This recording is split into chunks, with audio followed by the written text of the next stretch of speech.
Welcome to our Devos. This week, we are only, as of this week, only 3 weeks away from the completion of the entire Gospel of Mark. So if you've never done anything else, throughout the Log Church for the time you've been here, if you started with us 15 weeks ago, you've covered the entire Gospel of Mark. So we are now into week 14, and we are on the devotions that I call the Passover, Passover, poor people, and the power of God. Passover, poor people, and the power of God. This is a bunch of things, and I don't know what it is, but on my week, it seems like when I'm covering my devotions, I think my chapter always has about 1.5 million verses. So here we go. I'm going to go into this discussion of something that happens. Now, I talked about this on Sunday, but I'm going to kind of focus more on this incident from a standpoint of something that a lot of people use to talk about social justice.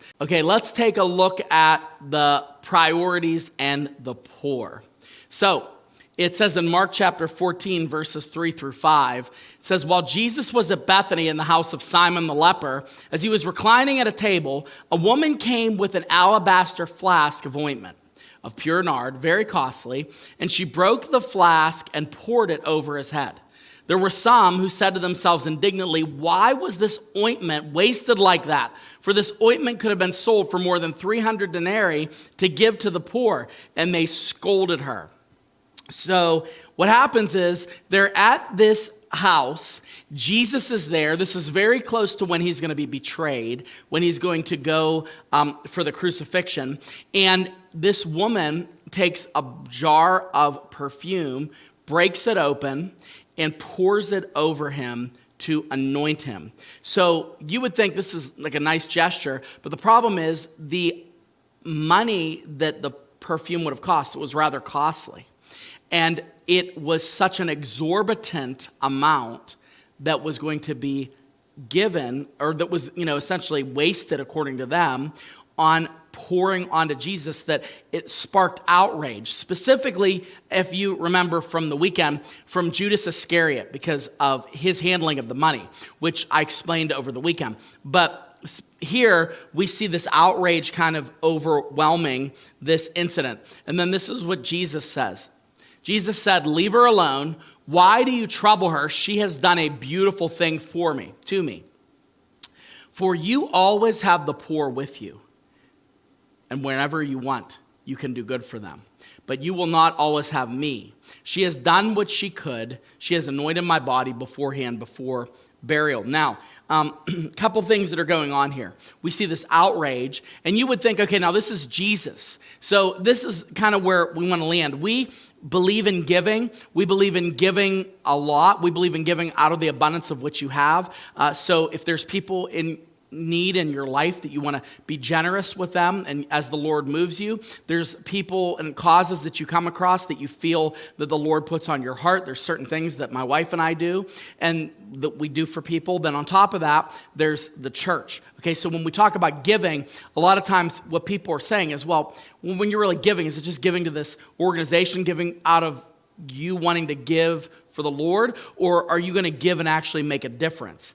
And what happens is a lot of times people will equate giving in terms of how they are giving to those that are in need with their spirituality. So they'll take these two and conflate them. And you know these people. They'll talk about people that donate a lot of money to certain charities, certain organizations, and they'll say those are true Christians because they are giving, right? Well, in reality, this little passage of Scripture kind of gives us a little clearer picture of something that we overlook when it comes to generosity, and that is priorities. Because the amount of money that could have been given to the poor here is a lot. 300 denarii is a lot. But Jesus does not condemn this action. He doesn't say that it's wasteful. In fact, he commends the woman. He says she's going to be remembered wherever the gospel is preached. And what else he says is that they have to leave her alone. And the reason why is this idea of the poor you're always going to have with you whenever you want. You can do good for them, but you will not always have me. So a lot of people will jump on this and say, well, this means you should never give to the poor. That doesn't mean that at all. This is about priorities. And this specifically, I want to speak to those of you that, and some of you are gifted in this, some of you are uniquely gifted in giving. And what happens is you will see a cause that comes up and you're willing to sacrifice everything in order to give for that thing. But here's one thing I want you to keep in mind, and this is the most important thing when it comes to generosity. The gospel must be first. So for example, if I am giving lavishly to somebody that I know and I'm taking care of them and I'm just helping the poor and helping to feed the poor and helping to take care of them, but I'm not preaching the gospel, my priorities are out of line. My priorities are out of line.